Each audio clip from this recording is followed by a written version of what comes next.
DJ Free Leonard. We would be from the reservation. Due to the Relocation Act of 1956, the state's still stuck on some 1556 mind state. Free all colonized people. Tribal ways are about survival. The U.S. been liable. Missionaries trying to condition us with the Bible. But what about our Sundance? What about our ghost dance? These traditions got no place in the congregation. Yeah, I'm a part native fighting against assimilation. Americanized. I'm just gonna do a little introduction of Port Magazine and what we are and what we do here at Port Magazine. So Port Magazine is a poor people-led, indigenous people-led news-making circle, and we collaborate. The ways that we create media and we put our media out, we put our truth. It's that we collaborate with the 94.1 KPFA. We also collaborate with the baddest black newspaper here, the Baby newspaper in Hunters Point.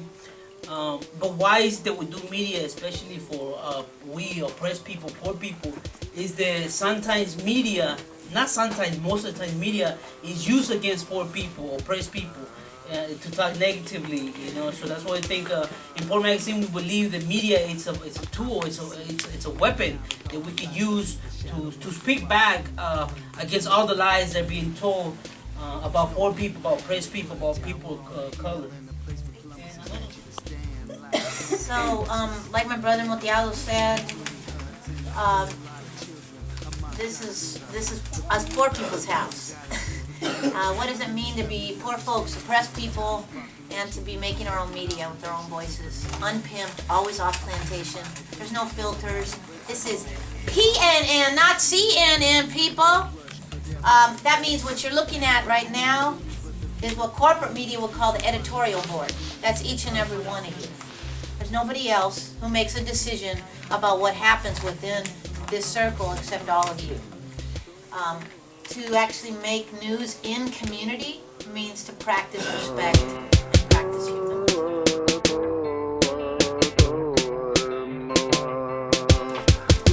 My name is Elijah, aka Opium Sabah. I know most of you. I've been here several times before. I'm a local hip-hop world music artist from the Bay Area, you know, trying to basically create social awareness and you know, stand up against the things that aren't right in our society through art and through music. And you know, Poor Magazine has always been there for me and helped me progress with that. So. My name is Aaron. I'm born and raised in Oakland, California, and I'm here to help to raise awareness for Leonard Peltier. And for those of you who don't know who Leonard Peltier is, he's a Lakota spiritual warrior who's been held captive for the last 38 years for aiding and abetting the death of 2 FBI agents stemming from a shootout on the Pine Ridge Reservation in 1975. And Leonard Peltier, throughout the years, has become a symbol of indigenous resistance, as he has continued to maintain his innocence, and it's been proven throughout all the court documents and through all the proceedings that he's innocent. If you just looked at the trial transcripts and looked at all the contradictions in the case, you clearly see he's innocent. And so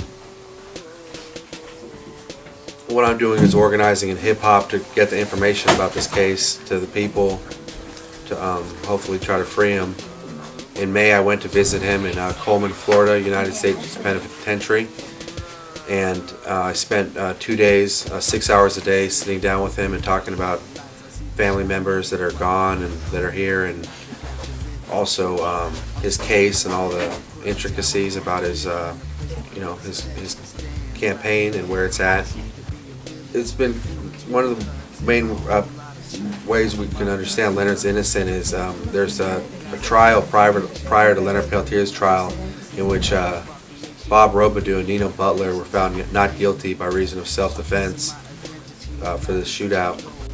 And if you looked at the court trial proceedings and compared it with Leonard Peltier's trial, you can clearly see how they fabricated a case against Leonard and pulled that over the people's eyes and falsely convicted him.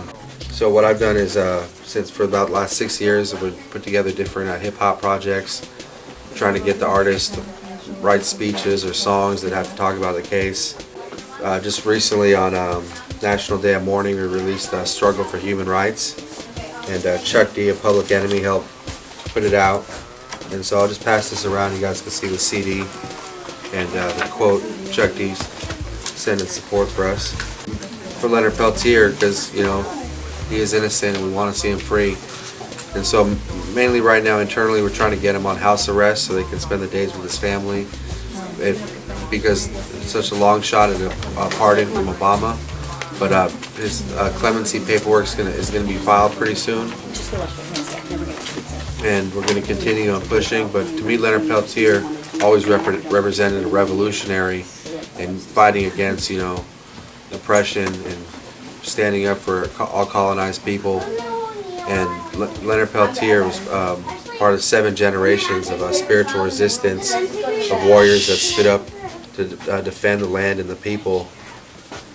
And so we can never forget that, because, you know, just to protect the sacred things such as the sweat lodge and you know, and the culture, the powwow, the language and the religion have, you know, been outlawed in this country, and they'll teach us everything but what's true to this land and, you know, to where we're at, Turtle Island.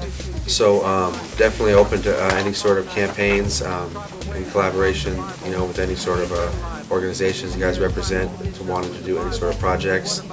I do spoken word, and I have a DJ set presentation where I take the music and speeches about his case and put it into like a live music presentation, because a lot of the time they don't want to have community speakers at these events, at these venues. It's more of just entertainment. So try to put the political message in, you know, in that fashion for them. So it's been going well.